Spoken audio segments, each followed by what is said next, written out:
darkness surrounds you and you lose your way. You have your own compass that turns night to day, and it's even with you before you depart. Be still, hear it beating, it's leading you, follow your heart.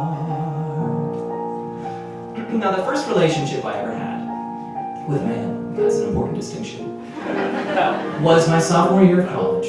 He was another actor too, so naturally it was doomed from the beginning. But it was great.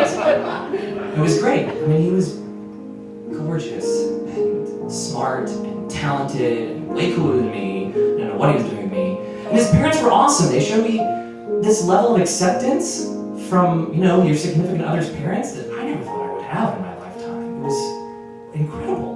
And it had everything that a first love should have. It had the stars in your eyes, the giddy, unrelenting happiness, and in my case, the ability to turn me into a psycho clean monster. But, okay, so it ended, as most first loves do, but I was able to walk away for the first time in my life knowing better who I was and what I wanted out of love.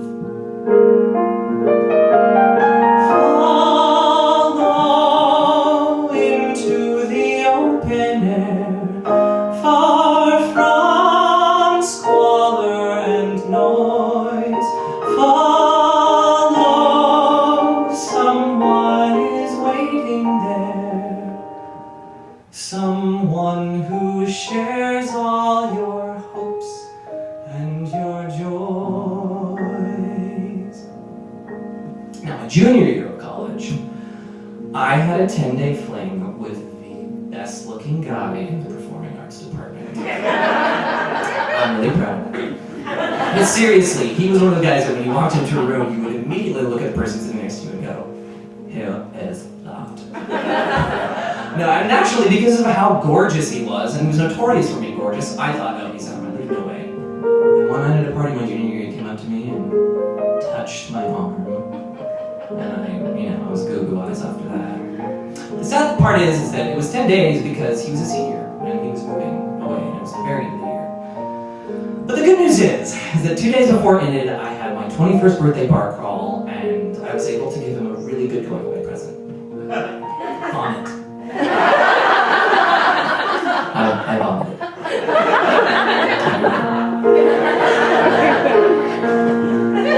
Someday I'll meet someone whose heart joins with mine. Aortas and arteries all intertwined. They'll be so much stronger than they could apart. 8 chambers of muscle to hustle the love in our heart. Now, just over 2 years ago, I ended my first long-term, live-together, share things, fight like you're married relationship. It lasted almost 2 years. And it was amazing. It really was.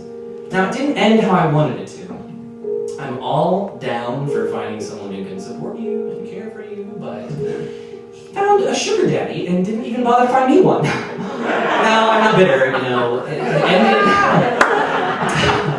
It ended after, and he started this thing with the sugar daddy after we were over, so it wasn't a cheating thing. But it's just like, what's wrong with paying it forward, right? Don't sugar daddies rove in packs? You can find it at the country club or bingo or something, right? People give it. Sugar daddies, I love you. Come talk to me afterwards. No, but it was amazing. I learned more about myself those 2 years than I think I ever had. And I learned the bad things about myself that I didn't know were there. And that's really important. It helped me get closer to the person that I wanted to be. And in the end, I found love again. And I found it in a really strange and unexpected place, but I found it. And it has renewed my belief that love is the most important thing that we can give to anyone else in our lifetime. Love is kind and considerate. Love is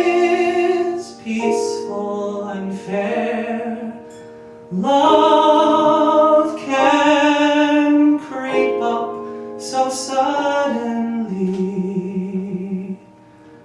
when you leave.